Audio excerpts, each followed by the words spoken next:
Hey guys, it's Travis at GasPumpHeaven.com, and today I want to show you a cool new product that we're offering up here at Gas Pump Heaven, and it's these old-fashioned sconces. Now these sconces you used to see back in the day, they would be on either side of the service bays as you would pull up to a gas station, and they would also be on the door as you would get ready to walk into the door. You'd see these old sconces holding their advertising globes. These globes, these sconces are solid metal. This is a one-piece cast, this is a two-piece cast, and these are replicas of the ones you used to see back in the day. Now I'm going to put one of these up here in my garage, and as you know, these make such cool pieces for garage art. And garage art, it's the latest thing. You know, you look in my garage here, I've got some traffic signs, I've got an old soda machine, I've got a couple of traffic lights, and so I was looking around trying to figure out where I was going to put this, and I thought, you know what, let's do a video, let's do something really cool, something really unique, and replace what I see as a little bit of an eyesore in every single garage, and it's the old garage door button. So what I'm going to do is I'm going to turn my sconcing globe into a garage door button as well. Now I'm going to show you how we do it. Now the first thing you're going to want to do is take the power off from your garage door unit. Now yours may be a breaker switch, but mine just simply plugs in, so all you have to do is unplug it. That way we can work with the button, and in case we accidentally press it, we don't have to worry about the garage door going up and down. Now you're probably wondering, how in the world are we going to turn a sconce and a globe into a garage door button? Fair question. Well, I'm going to use this smaller profile sconce because I don't want the big one to be protruding out over my workbench. So now this sconce has a 1-inch indentation in the back of it, and my garage door button is only about 3/4 of an inch deep. So essentially what I'm going to do is I'm going to cover this button up, and then I'm going to make my bottom bolt the button to press to open and shut my garage door. So the first thing that you want to do now is you want to take this button off. Now my particular type, you don't want to just shove a screwdriver in behind it and try and pry it off, because you probably are going to bust it. My button, you have to take a flathead screwdriver on the top and push down, and then it kind of comes out like that. Then you want to take a Phillips head screwdriver and remove the screw on the top. Once that screw is out, now mine lifts up and there's another screw right behind it. That's how you remove the button. Now the next thing we're going to want to do is figure out exactly where we're going to want to mount our sconce, and we can mark it, outline it with a pencil, or just kind of put a dot where we're going to put the screw holes. Now that I've determined where I'm going to have my sconce mounted, the next thing I'm going to do is start running the power to it so we can get it to light up. Now I have this switch here that I've used to run my traffic lights, and I got an old gas station light. And so what I'm going to do is I'm going to power it just right through this switch. So the first thing I'm going to do is take off this plate and get ready to run the wire. Now you're noticing it's a lot darker in here than it was just a second ago. And the reason is I threw the breaker to turn the lights off. Anytime I'm working with power, I like to go to the main breaker, shut it off. It's just not worth the risk. So now anytime you reach in here and you touch something with the screwdriver, you know you're safe. That's just the way I do it. If you're not comfortable working with electricity or don't know what you're doing, I would advise you can call an electrician, or you can talk to a friend. You have to know somebody that knows a little bit about electricity and can help you wire this thing up. I want to get this button out of the way. It's just kind of a pain in the butt where it sits, and there's 2 wires that go to the back. And so what you want to do, just loosen those 2 wires and then slide your button off. Now it doesn't matter which wire goes to where, because you're just completing a circuit. Now the one other thing I'd advise you to do is take a piece of tape and tape these wires to the wall, because you don't want to lose them back behind this wall, because then you'd have to open it up or try and fish them out, and it'd be a nightmare.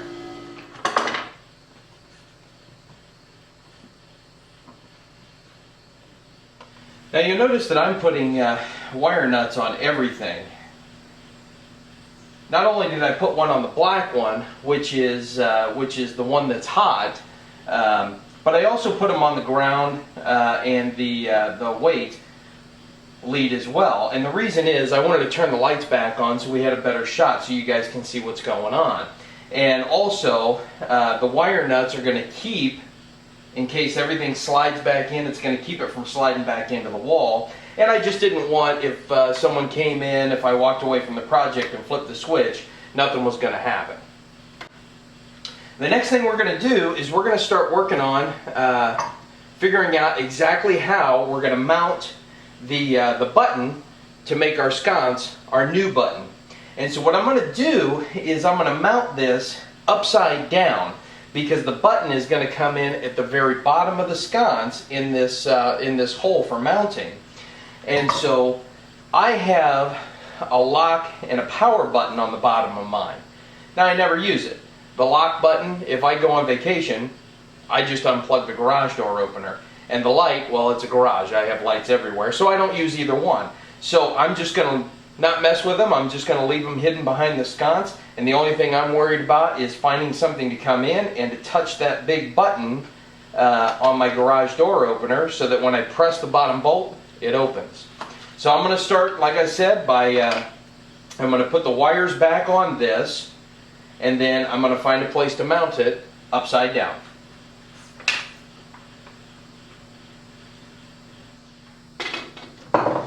Now the next thing I'm going to do is, because I chose to go with the low profile sconce, this is a two-piece sconce. So what I'm going to do is I'm going to separate it to make it a little easier for me to work with just the base. So you need a Phillips head screwdriver, and you just take these two screws off.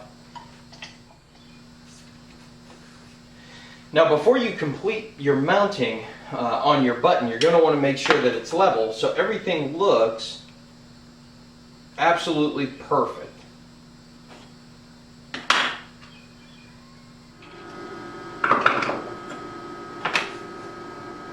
Okay, now that our garage door button is mounted, we're going to make sure it's good and snug, still level.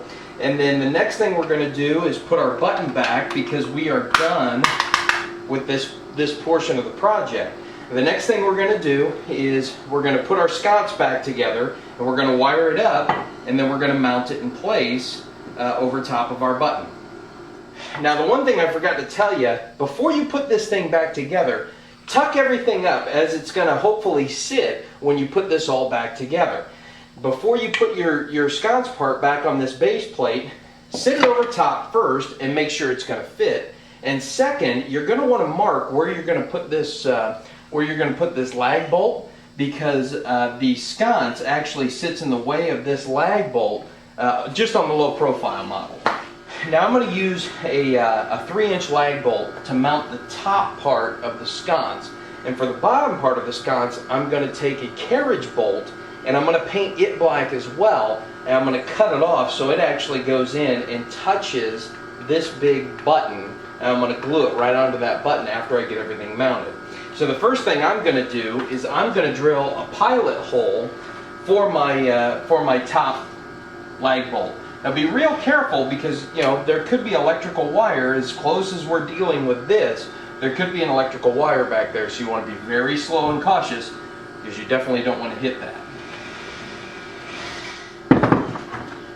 Now I got this old milk crate here, and I'm going to just use it to sit my sconce on so I can do my wiring without having to balance everything. Now I got my pilot hole drilled, and what I'm going to do, here's my lag bolt that I painted, and it's dry.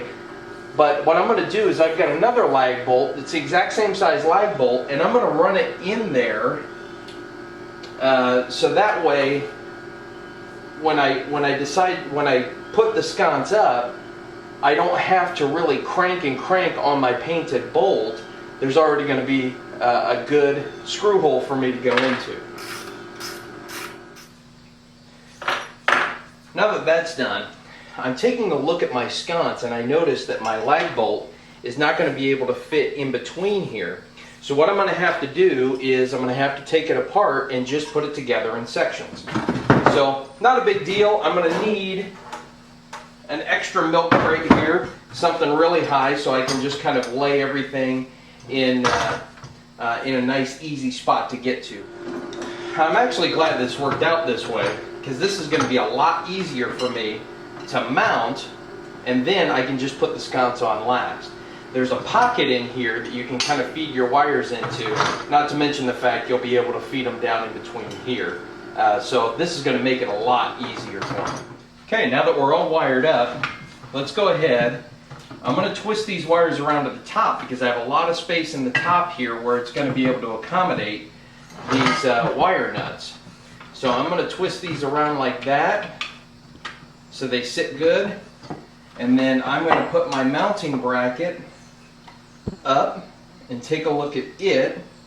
And it looks like it's sitting exactly where I hoped it would. I'm going to line up my bolt. I'm going to take my lag bolt and go ahead and start screwing it in. Now I can put it in as tight as I want. Then we're going to feed our wires down through. Be real careful with this lag bolt with the paint on it because you don't want to scuff it. So now the next thing we're going to do is we're going to start fishing these wires up in here so we can mount our sconce back on the base plate.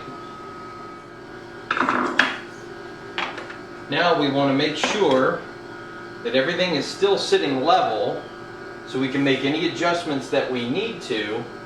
Okay, the last thing you're going to want to do is figure out how big this carriage bolt is going to have to be. Now what I did, I just took a pencil and I kind of whittled it down a little bit so it would fit in this hole. Now make sure that you push that button all the way in, and then I'm going to take just a razor blade here and just set it flat and cut a little bit of a notch in the bottom of it so I know how far I have to be in. Now remember, on a carriage bolt, and I'm going to show you this here. Okay, on a carriage bolt you have this little neck, and you want to make sure that you are clearing for that little bit of a neck. And on this sconce you also have this decorative part, so you want to make sure that that neck is going to sit above this decorative part, so it's going to stick out a little bit so that you can actually have some playroom to make this button work. I went ahead and I plugged in my garage door opener, and the last thing for us to do is throw a light bulb in here. Now this is a 60-watt bulb. This is the absolute maximum you can put in these sconces. But if you don't want it to be as bright, you can do all the way down 10, 20, 25 watt bulb. It's up to you. Grab your advertising globe. Now we have over 150 different ad glasses in stock. They're for sale on our website. They're also in our catalog. And we also have a lot of different colors for the outside. And we also have plain metal. So if you're looking for a specific outside color, you can paint your own.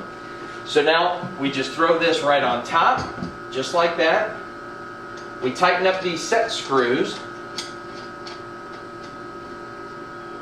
And then we can flip our switch and light it up. And of course mine now, as you saw the video, is a garage door opener. Very cool. I hope you guys enjoyed this project, and if you have any cool garage art that you'd like to share with us, no matter what it is, we would love to see it. We just love garage art. Jump on our Facebook, upload the pictures there. I'm sure all the other Facebook fans would love to see it as well. You can also check us out on Pinterest, and you can subscribe to our YouTube channel. Thanks for watching, guys.